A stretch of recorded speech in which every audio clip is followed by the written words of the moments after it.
सुप्रभात मंडळी, मी माझं क्लाउड किचन सुरू केलेलं, त्यासाठी मला काल रात्रीच एक खूप मोठी ऑर्डर आलेली. तुम्ही बघू शकता इकडे मी कुकर लावलेलं, ते होतं मिरचीच्या भाजीचं.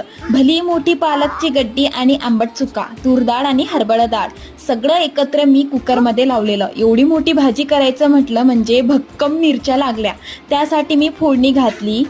ते तुम्ही इथे बघू शकता. मला 15 लोकांची ऑर्डर होती, त्यामध्ये मला मिरचीची भाजी आणि खूप साऱ्या अशा 15 लोकांच्या पोळ्या आणि भात द्यायचा होता. इथे मी मिरचीच्या भाजीची तयारी केलेली, त्यामध्ये थोडासा गूळ टाकलेला.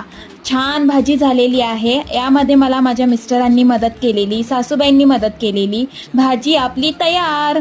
आता या भाजीमध्ये मी वरून कोथिंबीर टाकली आणि डब्यामध्ये भरून चपात्या तुम्ही बघू शकता आणि भात सुद्धा माझा तयार झालेला आहे. सलाद पण माझं रेडी आहे आणि माझी ऑर्डर गेली.